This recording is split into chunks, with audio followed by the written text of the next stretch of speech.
Eh bien, salut à tous, c'est Graven pour ce 5e épisode sur l'apprentissage du langage Python. Dans la 4e partie, nous avions vu comment créer des listes qui nous permettaient notamment de stocker temporairement plusieurs valeurs au sein d'une même variable. Aujourd'hui, je vous propose d'attaquer une toute nouvelle notion dans laquelle on va traiter des boucles. En programmation, comme dans la vie de tous les jours, on est régulièrement amené à faire des tâches qui vont être répétitives, itératives, dans le but d'obtenir un résultat ou d'atteindre un objectif. Pour vous donner un exemple très simple, lorsque vous jouez à un jeu vidéo, vous avez un mécanisme à l'intérieur qui s'appelle la boucle du jeu. C'est tout simplement une tâche qui va se répéter tant qu'une condition est remplie, la condition d'obtenir un certain nombre de points ou alors de ne pas mourir, etc. etc. Aujourd'hui, je vous propose donc de voir les différents types de boucles qui existent et de mettre tout ça en pratique. Pour essayer de bien comprendre, on va commencer par un premier exemple. Avant toute chose, je vais supprimer le code de la dernière vidéo pour repartir sur de nouvelles bases. Dans un premier temps, je vous propose ici d'afficher en console le message suivant, vous êtes le client numéro 1. Donc jusque là, aucune difficulté, si je lance le script, on a bien dans la console le message en question. Maintenant, si je vous demande de faire le même message pour le client numéro 2, 3, 4 et 5 par exemple, qu'est-ce que vous serez tenté de faire? De copier cette instruction pour la dupliquer autant de fois que nécessaire et venir simplement remplacer ce qui nous intéresse, c'est-à-dire le numéro du client. Client numéro 3, numéro 4 et enfin le numéro 5. Pareil, une fois de plus, si je lance le script, j'ai bien l'ensemble des messages qui s'affichent chacun à leur tour. Seulement, ce n'est pas totalement juste. En effet, en programmation, lorsqu'on souhaite répéter plusieurs fois les mêmes instructions dans notre programme, on a vite tendance à vouloir dupliquer le code en question autant de fois que nécessaire, exactement comme je viens de le faire à ce niveau-là, en changeant uniquement ce qui nous intéresse selon le cas. Alors ce qu'on pourrait faire, c'est utiliser une boucle qui part de la valeur 1 jusqu'à la valeur 5 et qui pour chacune des valeurs affiche « Vous êtes au client numéro 1 ». Donc pour cela, on va utiliser le premier type de boucle, c'est la boucle for, qui signifie pour une valeur de départ, dans notre cas c'est 1, jusqu'à une valeur d'arrivée, dans notre cas c'est 5. Donc c'est parti pour la création de la boucle. On va commencer par sauter une ligne. Ici on va mettre le petit mot-clé for pour faire ce fameux pour. Vous allez donner un nom à chacune des valeurs qui va passer successivement dans cette boucle qui va être traitée. Donc dans notre cas ce sont des numéros clients, 1, 2, 3, 4 et 5. Donc on peut très bien appeler ça num_client. Petit espace, et c'est là où tout va se jouer, on va dire depuis quelle liste d'éléments on souhaite faire la boucle. Donc pour cela, on va utiliser le mot-clé in, qui signifie depuis, range pour faire un intervalle entre les valeurs 1 à 5. 2 points pour commencer la boucle, on saute une ligne, et là on va mettre notre fameux print, en mettant comme message, vous êtes le client numéro, et ici on va venir injecter le numéro du client. Donc je vais supprimer le code précédent et si maintenant je lance le script, vous allez voir que ça me met bien vous êtes au client numéro 1, ensuite vous êtes au client numéro 2, numéro 3 et numéro 4. Et là vous allez me dire, ok Graven c'est bien beau tout ça, mais comment se fait-il qu'il n'y ait pas le 5e client? En programmation et dans notre cas précisément, on définit ici la valeur de départ qui est 1 et la valeur d'arrivée qui est 5. Cependant la valeur d'arrivée est exclue. Donc si vous voulez faire les valeurs entre 1 et 5, il va falloir prendre une valeur au-dessus, donc dans notre cas 6. Donc maintenant je relance le programme et regardez, on a bien le résultat attendu. Donc si vous avez bien compris les enjeux de la boucle, vous verrez que la suite vous paraîtra très simple. Ce qu'il faut simplement retenir, c'est qu'une boucle, c'est donc une série d'instructions, donc dans notre cas c'était d'afficher un message, qui va se répéter tant qu'une condition est remplie. Donc dans notre cas, la condition c'était qu'on ait une valeur qui s'appelle numéro client qui soit inférieure à 6. Bien. Dans le même esprit, on a également un second type de boucle qui s'appelle la boucle for each, qui signifie en français pour chaque valeur d'une liste donnée.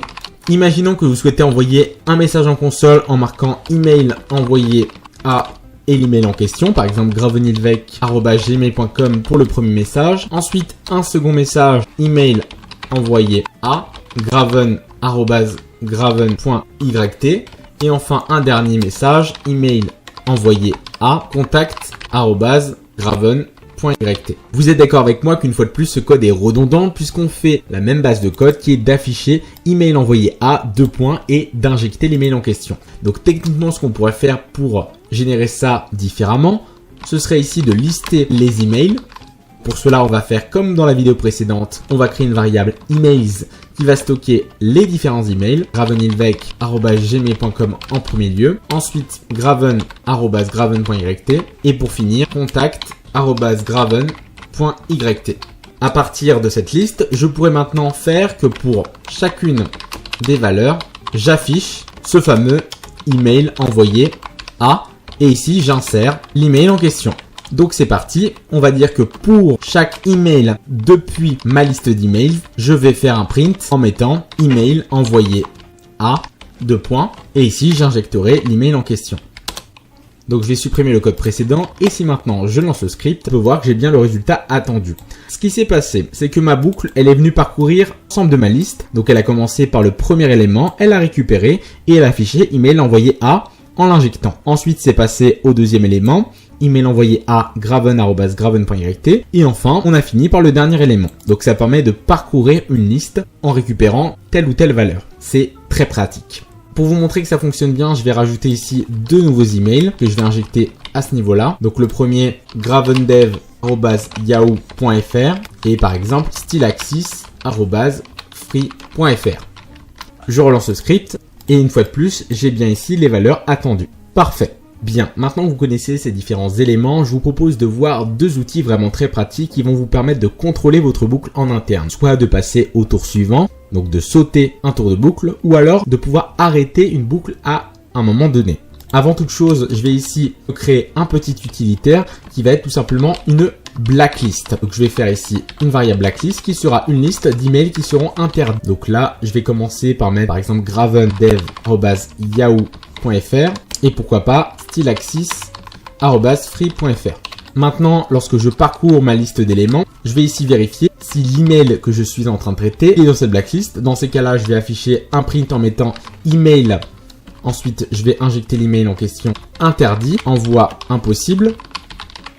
Et je vais injecter à la place des accolades l'email en question. Donc si je lance le script, j'ai bien le message qui s'affiche lorsque je rentre dans cette condition. Seulement, ça met quand même email envoyé à. Donc il faudrait ne pas rentrer dans cette instruction. Donc pour cela, on va utiliser le mot-clé continue qui va permettre de passer au tour de boucle suivant. Donc si maintenant je lance le script, regardez, email gravendev@yahoo.fr interdit, envoi impossible. Donc ça fonctionne parfaitement. Vous avez également à votre disposition un second outil qui s'appelle le break qui va permettre de casser la boucle, c'est-à-dire qu'elle ne va même plus continuer à s'exécuter. Donc si je lance le script, regardez, la première fois que ma boucle est rentrée dans cette condition, elle s'est directement détruite. Donc vous voyez bien que la suite ne s'est pas exécutée. Bien, passons maintenant au troisième et dernier type de boucle de cette vidéo, c'est la fameuse boucle while, qui signifie en français tant qu'une condition est vraie. Pour vous donner un exemple très simple, on va partir du cas suivant. On imagine un salarié qui perçoit 1500 € chaque mois. Donc pour représenter ça, je vais créer une variable qui va s'appeler salary, qui va stocker son salaire, qui est de 1500 €. Jusque là, aucune difficulté, c'est ce qu'on a vu précédemment. Maintenant, ce qu'il faut savoir, c'est que tant que ce salarié perçoit un salaire inférieur à 2000 €, alors il va recevoir une augmentation de 120 € sur son salaire, qui sera cumulable bien entendu. Donc comment va-t-on représenter ça? Eh bien la boucle va se répéter tant que le salaire est inférieur à 2000. Donc c'est là où entre en jeu le principe de condition. Donc on va commencer par mettre le mot-clé while, et ici on va mettre la condition qui est que le salaire doit être inférieur à 2000. Donc ce que je vous propose dans un premier temps, c'est de faire un print en mettant votre salaire actuel est 2, et on va mettre ici le salaire. Si maintenant je lance le script, ça va me spammer dans la console, votre salaire actuel est de 1500, puisque ça se répète tant que la condition est vraie. Étant donné qu'on n'a pas touché à la variable salary, elle restera toujours à 1500, donc la condition sera toujours vraie, puisque 1500 est toujours inférieur à 2000. Ce qu'il faudrait faire, c'est simplement ajouter 120 € au salaire.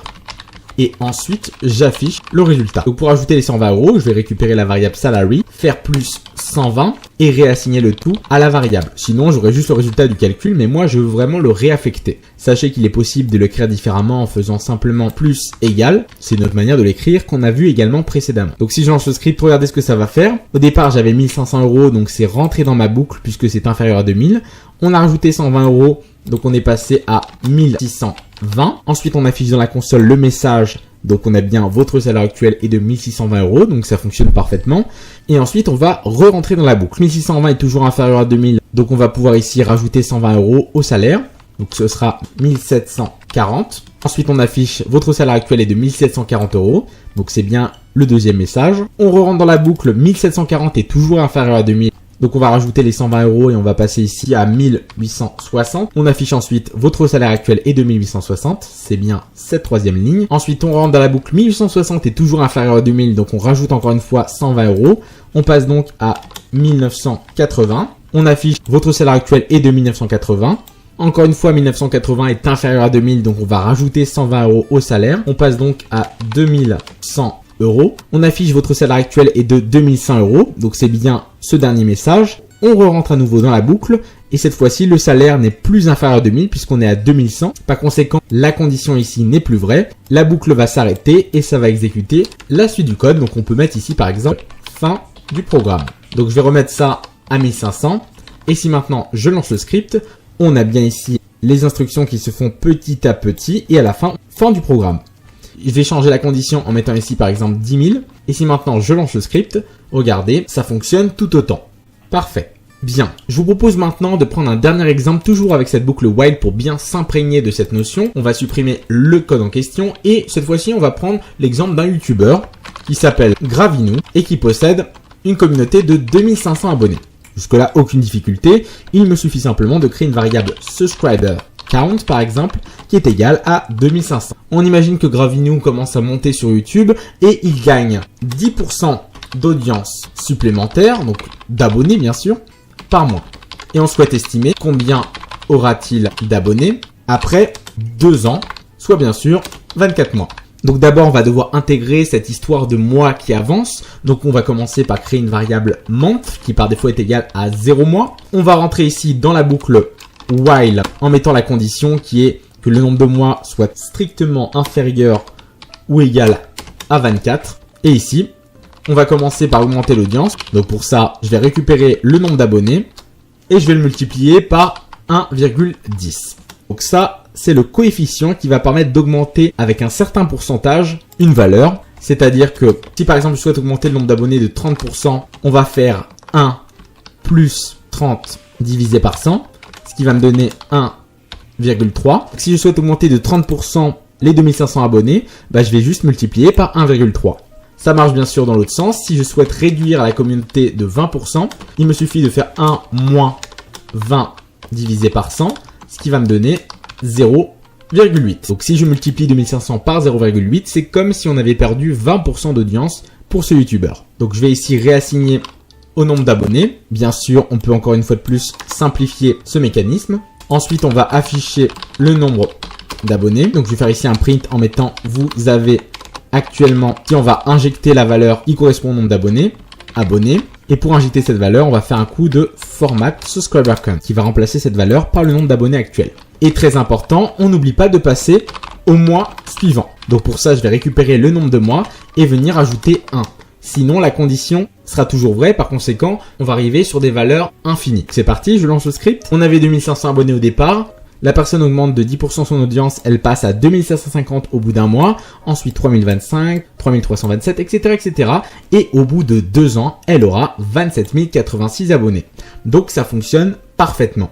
Donc à partir de maintenant, vous avez un aperçu global des différents types de boucles à votre disposition en Python. Bien sûr, chacune a son utilité et il faut savoir juger, doser dans votre cas. Ne vous inquiétez pas, ça se fait en faisant des projets, en faisant des travaux pratiques, etc. Et justement, comme on est à la fin de la vidéo, je vous propose comme d'habitude de faire ici un petit TP. Et aujourd'hui, ce sera un petit jeu du juste prix. Alors pour ceux qui ne connaissent pas ce jeu, c'est très simple. On va choisir un nombre entre 1 et 1000 par exemple.